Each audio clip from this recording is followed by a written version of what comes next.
malam semua teman-teman, apa kabar nih? Semoga baik-baik aja ya.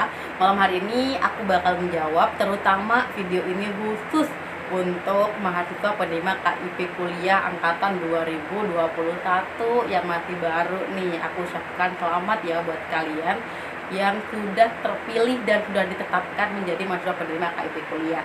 Tapi kali ini aku mau mengedukasi mahasiswa penerima KIP kuliah. Ada beberapa hal yang membuat KIP kuliah itu dicabut.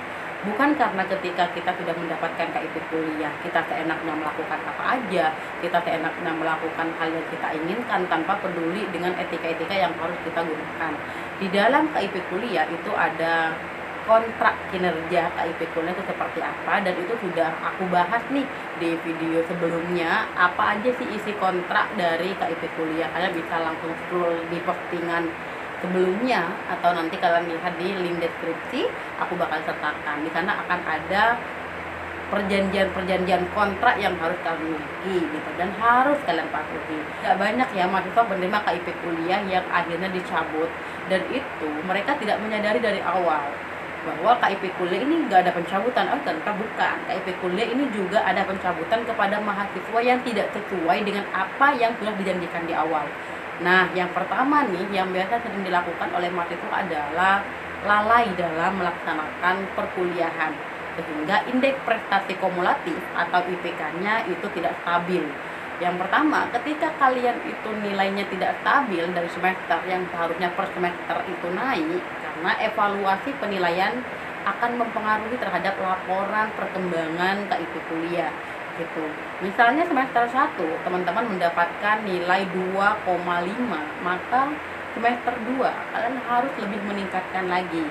Biasanya break even point dari KIP kuliah itu 3 dari skala 4. Meskipun ada universitas yang menetapkan 2,75 dari skala 4, tapi umumnya sudah 3 gitu.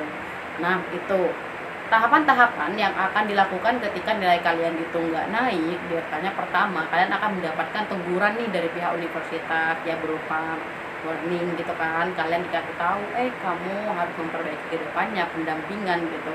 Terus kemudian yang kedua itu berupa pendampingan secara umum. Baru peringatan yang ketiga biasanya pendampingan secara khusus.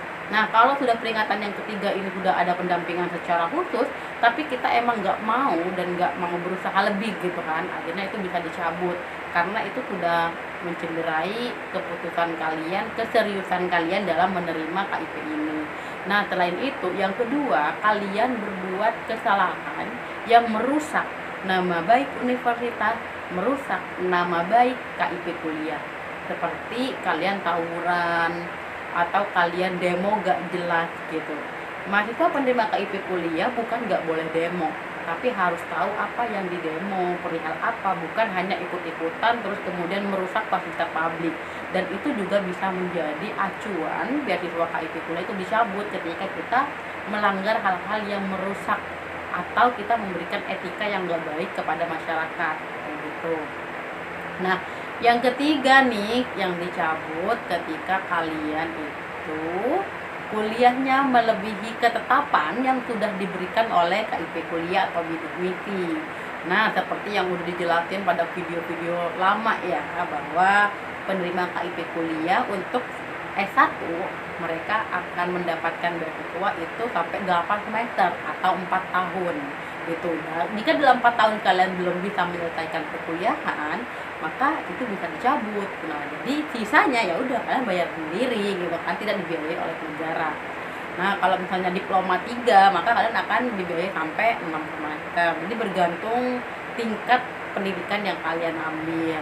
Nah, selain itu nih yang masih menjadi pertanyaan dari teman-teman juga, selain dari yang udah dijelaskan, yang membuat beasiswa kita dicabut itu ketika kita pasif.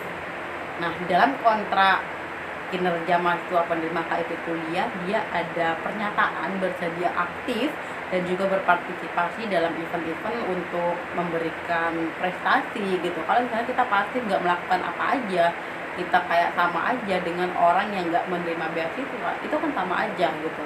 Maka ada sesuatu yang membedakan antara mahasiswa penerima KIP kuliah atau beasiswa ini dengan yang ataupun yang nggak mendapatkan beasiswa. Bukan berarti aku menyuruh orang yang nggak dapat beasiswa untuk tidak belajar, tapi yang dapat beasiswa ini seharusnya belajar lebih giat, belajar lebih serius lagi, karena kalian merupakan orang-orang pilihan yang dikasih amanah oleh masyarakat, oleh negara. Manfaatkan waktu 4 tahun untuk kuliah, karena waktu 4 tahun kuliah itu cepat sekali ketika kita jalani. Oleh karena itu seriuslah. Itu aja sih yang bisa aku share untuk malam hari ini, hal-hal yang bisa membuat KIP kuliah kita dicabut. Dan besar harapan dari teman-teman yang nonton semua, tidak ada pencabutan KIP kuliah untuk diri kalian. Dan aku pastikan kalian semua adalah orang yang mau bertanggung jawab, orang yang mau terus belajar, dan orang yang terus memberikan dampak perubahan besar terhadap diri kalian sendiri, negara, dan juga untuk agama kalian masing-masing. Dan kita berjumpa lagi di segmen-segmen selanjutnya. Kalian bisa tulis di kolom komentar hal-hal apa aja sih yang ingin kalian ketahui, atau hal-hal apa aja yang ingin kita bahas nih di channel Bidik Misi Indonesia. Kita berjumpa lagi di segmen selanjutnya. Aku Hasya, berterima kasih dan sampai jumpa. Salam inspirasi.